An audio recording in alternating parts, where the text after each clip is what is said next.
देवर जी, ए देवर जी, देवर जी, का करतनी घर में जी?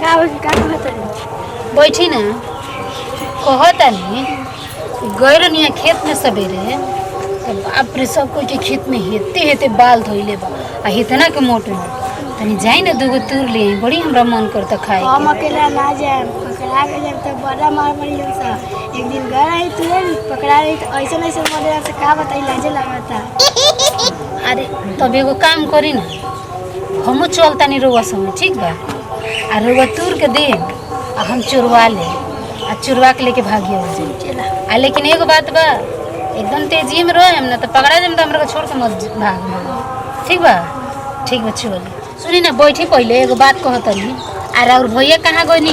भैया केना दिन गया नहीं खे पता। अच्छा तो एगो बात सुन ली, हमने के बाल चोरा के लिए तनी सुन ठीक बा आ खा के आ खत्म को दिहल जाई आ। लेकिन याद रखे में अपने भैया के मत बताए आ कबो ई बात के उनका पता ना चले चाहे कि हमने के दोनों आदमी बाल चोराव खातिर गइल बनी सन। ठीक बा?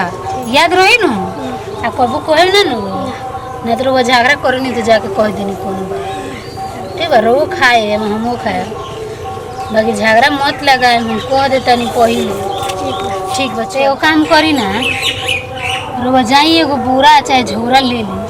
ठीक हो ना, चोरा के लेके आ जाई तो ले हम है ना चलते हैं।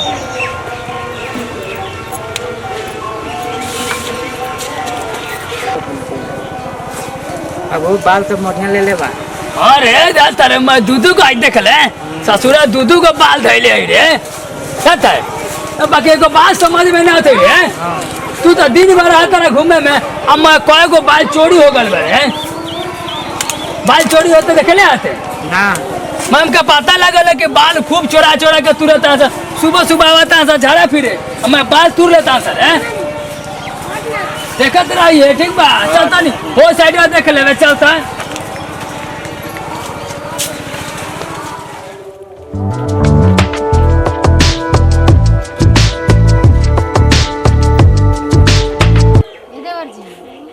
ठीक से देखत रहे हम जी कोनो ठीक से चारों ओर देखें जो कोनो देखे ना तो पकड़ा जल्दी तो बड़ा मुश्किल हो। ठीक बा? आ निमन निमन मोट मोट देख के तुर लिया है। ठीक बा?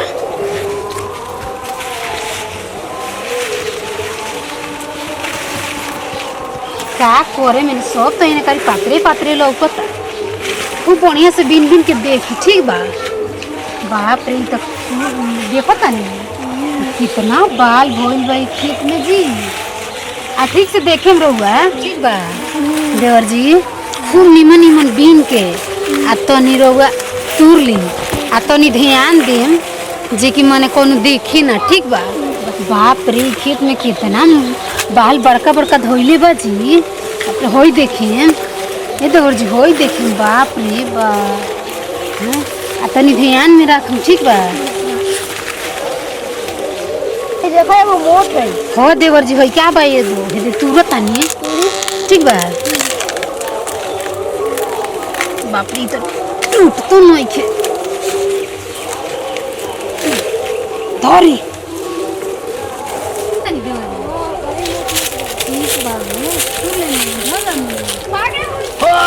क्या करते हैं? क्या करते हैं? क्या करते नहीं कुछ ना करते नहीं, हम तो बाहर ही रहनी है। बाहर आ रही मैं सारा बाल तूर ले ली रे। आयो मैं इनका छुपे लेना भीतर यार ये कुछ ना हटे कुछ ना। हाँ आज तो कहता बर्बाद कर दे बढ़ जाती है ससुरी बट तो ढेर दिन का देखा था नहीं। मैं कहा था डेली 10 को बाल टूटा था तो हम ही तुरंत नहीं आज तू पकड़े जाता के कराई रे बढ़ जाती है तो कहता मुंगा दे माजम काय मर बाल तूर ले रे कोई दिन से देखा था नहीं बाल बैठ बैठ बैठ जल्दी से ना। अच्छा हमरा से गलती हो गई हटे। गलती हो गल छोड़ दियो अब हमके जल्दी से ना देने तो मुंगा दे माज कहते पहले दे। हाँ कौची दे? कौची दे आज हमर तूर ले आओ दो जल्दी से ना यार जल्दी से ना दो अब जल्दी दो दो कौची दो उहे दो जल्दी से ना दो बैठा जल्दी उहे दो जल्दी से ना। भाई छोड़ा ना ना छोड़म तो भाग जाबू। कौन सी दो? उहे दो बैठा जल्दी आज तुम लेबे कर यही चल जल्दी दो ना हम ना दे कौची दी कौची दी। हाँ हम तो लेबे करम तो उहे दो जल्दी से ना ससुर में कोई दिन से तोरा लोग के देखा था चलो जल्दी बैठे जल्दी हम ना नु तुरंत रहनी है हम ना देम ना देबे ना। हम तो लेबे करम यही जले माज कहते पहले आज यही जले बर्बाद करन तोरा कहता हूं अच्छा छोड़ दी अब ना कोई आए हम ना वो हम नहीं जान मैं पूरा मन मकई दूर दे हूं हम कह यही जगता बैठा जल्दी ससुरिया तो मुंगा दे बेल ले मानबे न करम कहते ना पहले दे ना देबे ना मैं अथी करे के बेरी चोरी करे के हो गइल मांगा देन त ना दे बोले की जना के देबे कर ना हम ना दे ना दे मैं चोरी कराबी अच्छा आज के बाद से ना करे ना तो हमके आधे भर चाहिए हमके दो हमके उहे जल्दी से ना दो तो मुंगा दे मैं तोरे के यही जग हम ना दे ना दे बैठ जल्दी ससुरी हमके दे रे जल्दी से ना दे हमके चाहबे करिए तो मुंगा दे आई हो मई ना छोड़ दी हम ना दे ना हम तो चाहबे करियो कोई दिन से देखते तोरा लोग के खेला आए बुढ़ऊ छोड़ दो हमरा के हम ना पूरा छोड़ दे हमके चाहिए हो ना हम ना ना ना हमके चाहिए हमके यही जगह चाहिए तो मुंगा दे तो के तो ना हम ना दे मैं कोई दिन से देखता ही हमारे चोरी कर लेते हो लोग अन्ना- हमके चाहिए मुंगा दे ना। आयो मैं हाई कालू का ले रे दे जल्दी ससुरी मुंगा दे तो के चोरी कैलू था आज के बाद कहते पहले बर्बाद कर दे ससुरी मैं 4 दिन से हमारे बाल चोरी भइल बा कहते भाग जल्दी ससुरी के घर जाइस रे बोल के घर के आइस चोटी न गइल बारू मैं बाल तूर के गर्दन में चले हूं ससुरी कहीं के जो भाग जल्दी यहाँ से आज के बाद खेत कार्य आ गलू आगे बर्बाद कर दो जो जल्दी भाग यहाँ से भाग भाग ससुरी जो अच्छा ठीक बा आज के बाद हम ना चुराए हाँ जो भाग यहाँ से नहीं तो मार के इंजन बर्बाद कर तोड़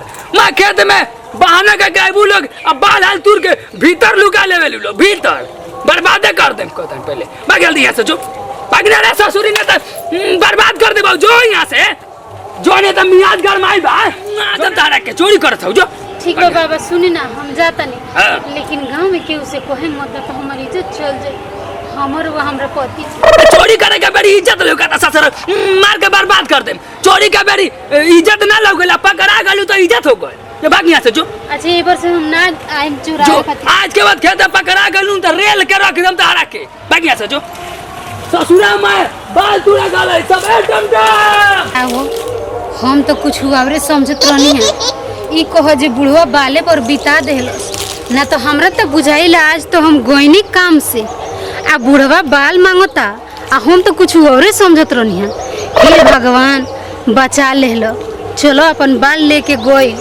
लेकिन आज के बाद हम ऐसा गलती ना कर आज तो हम बच गए आई बुढ़वा कहत रहो कि बाल दे आ हम तो कुछ औरे समझत रहनी है हे भगवान आज हमरा के बचा लेलो लेकिन आज के बाद ऐसा गलती हम कबो ना कर